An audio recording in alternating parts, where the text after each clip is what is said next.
Naam, kipindi cha 6.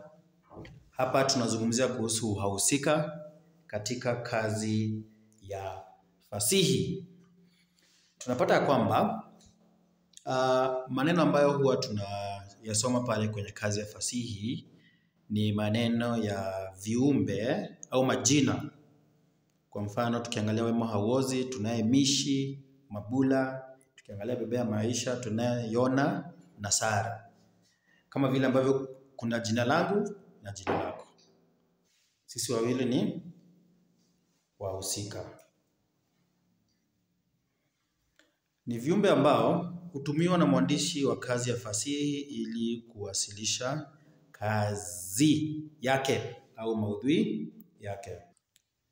Katika kazi yake, unapata kwamba ndio sehemu kuu ya kazi mzima. Kuanzia mwanzo hadi mwisho wa kazi ya fasihi, tunapata kwamba bila wahusika ama bila viumbe hivi vyenye uhai, hatuwezi hata kuwa tunapata ile tamthilia wala riwaya. Tunapata kwamba umuhimu wa hawa wahusika ni kazi gani? Wanafikisha ujumbe kwa kujenga maudhui, sifa na hadhira. Unapata kwamba kuna wahusika fulani ambao hujenga maudhui ya uongozi mbaya, wengine wahusika ambao wanaonyesha dhuluma katika ndoa, umuhimu wa elimu, pale ambapo utapata watu kadha wa kadha wameanza kusoma na wamehitimu. Pia unaweza pata mandhari kule ambapo wanapoishi. Tutaweza kuangalia pia mandhari katika video hiyo ingine. Hii tunazungumzia kuhusu wahusika. Kwa hivyo ningetaka kukupeleka moja kwa moja kwa aina za wahusika. Tunapata kwamba licha kwamba viumbe hawa wanawasilisha maudhui yake katika kazi ya fasihi, tunapata kwamba pia wahusika hawa sio wote ambao sio wote ambao wana maudhui yanayofanana, ama sio wote ambao hupatikana mwanzoni na wakaweza kuhitimisha kitabu. Utapata kwamba kuna wahusika watakaoingilia katikati mwa kitabu, kuna mhusika atakuwa na tabia moja kutoka mwanzo hadi mwisho, kuna mhusika ambaye atakuwa na maudhui kadhaa, anabadilika ama hana msimamo thabiti. Kwa hivyo ningetaka tuangalie aina za wahusika. Naam. Tunapata kwamba kazi ya fasihi ina aina za wahusika ambao hujikita ndani mwa kitabu. Mhusika wa kwanza ni wahusika wakuu. Wahusika wakuu. Tukiangalia wahusika wakuu, hawa ni watu ambao ni viumbe ambao huchukua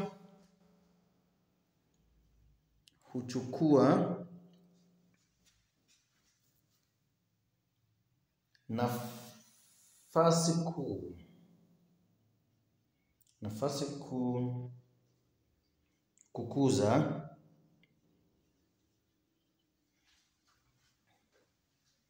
kazi ya fasihi.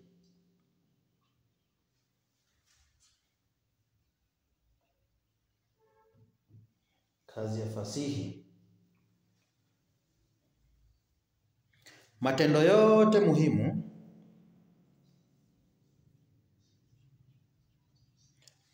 muhimu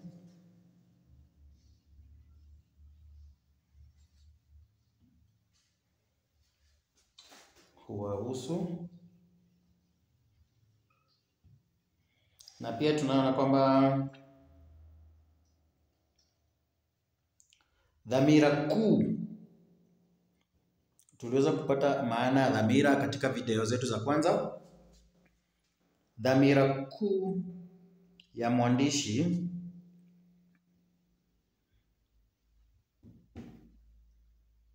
na msimamo wake ambaye ni mwandishi msimamo wake hudhihirika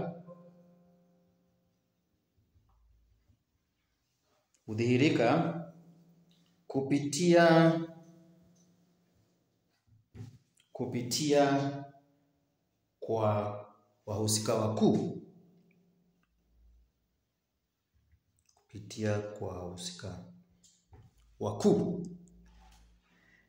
Pia tunapata kwamba kwa sababu dhamira kuu ya mwandishi na msimamo wake hudhihirika kwa kupitia wahusika wakuu, hivyo basi wahusika wakuu hujitokeza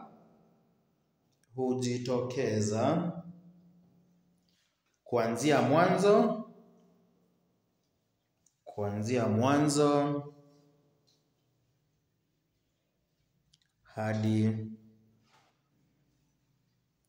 mwisho. Kuanzia mwanzo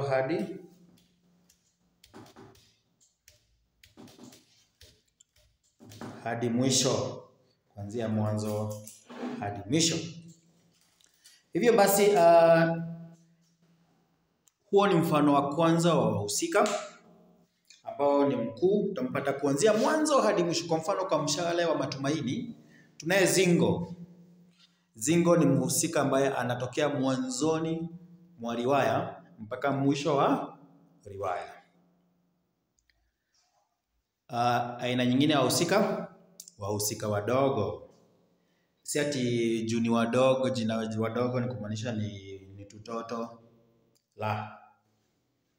Lakini hawa ni wale ambao hawana nafasi kubwa.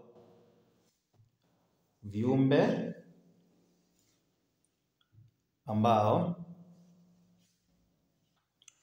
hawana nafasi kubwa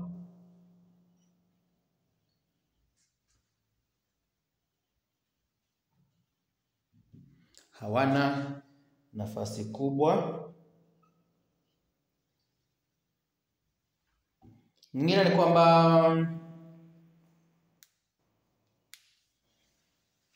husaidia hadhira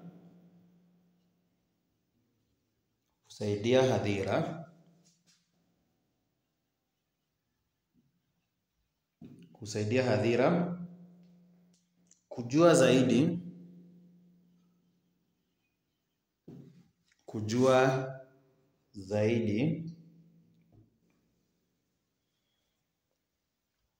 mhusika mkuu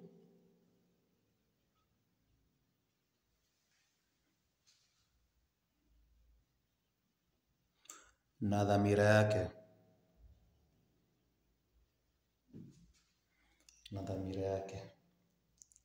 Hivyo basi, kwa sababu hawa wahusika wadogo wanasaidia hadhira kujua, tunapata ya kwamba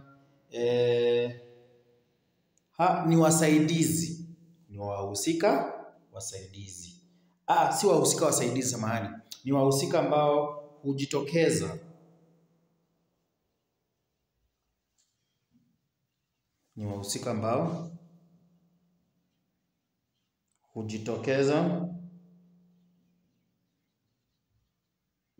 Hujitokeza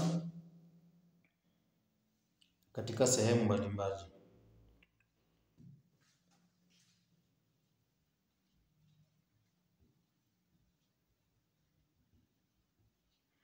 Waweza kukuta ya kwamba mhusika ako katika sehemu ya kwanza, lakini sehemu ya pili hayupo. Hivyo basi hawana nafasi kubwa katika kazi ya fasihi. Ya tatu, wahusika wasaidizi.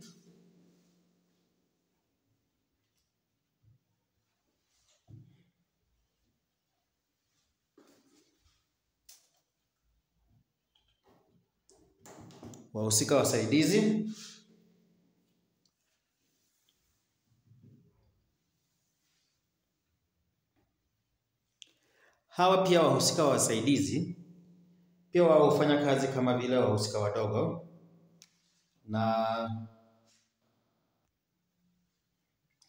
hujenga wahusika wakuu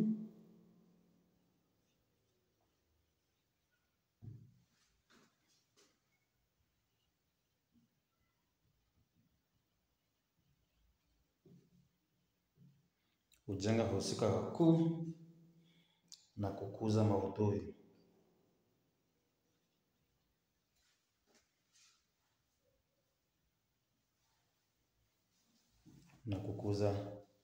maudhui.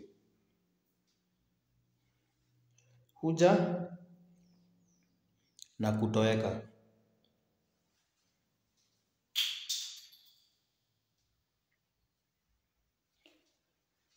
Baada ya muda mfupi.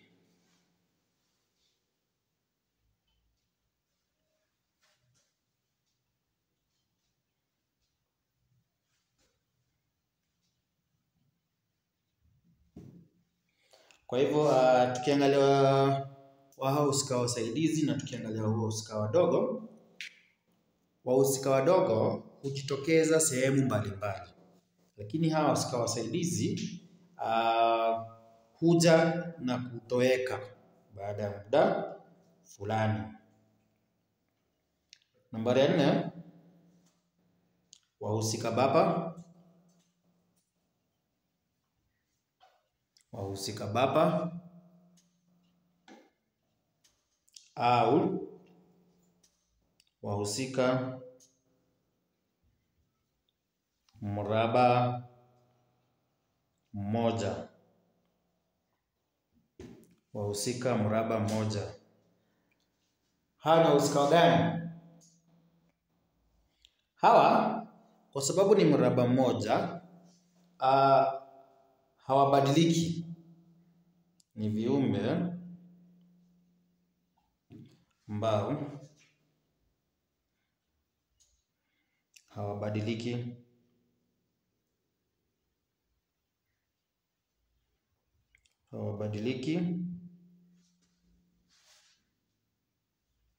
Katika hulka zao. Hulka ni tabia. Hulka zao. Hoja nyingine ni kwamba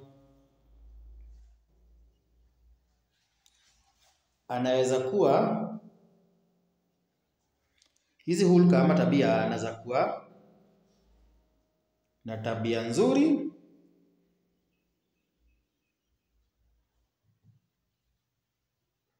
au hasi. Kwa hivyo anaweza kuwa na tabia chanya au hasi, kuanzia mwanzo hadi mwisho. Kuanzia mwanzo hadi mwisho.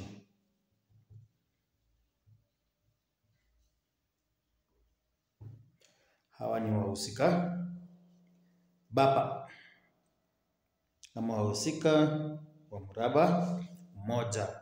Hawabadiliki katika tabia zao. Kwa hivyo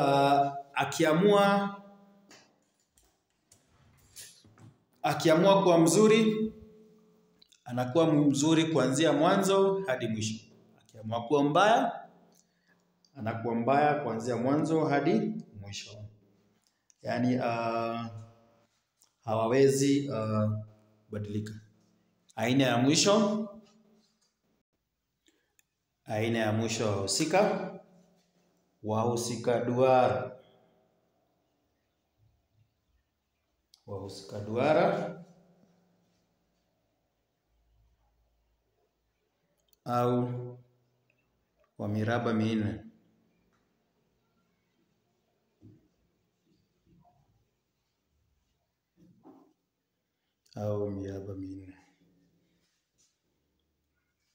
Tumeona kwamba wahusika wa mraba mmoja hawabadiliki ama wahusika baba.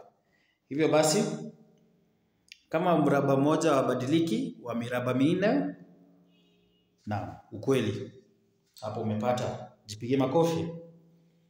Kwa hivyo ni viumbe ambao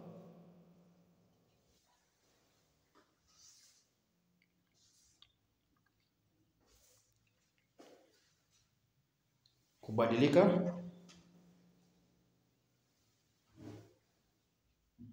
kitabia.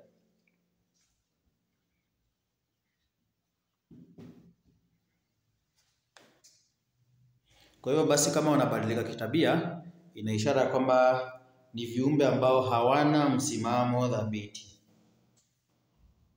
Hawana msimamo thabiti na hubadilika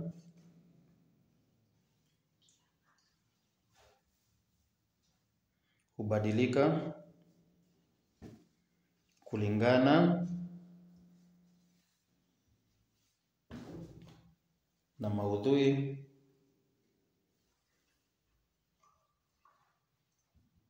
na mandhari.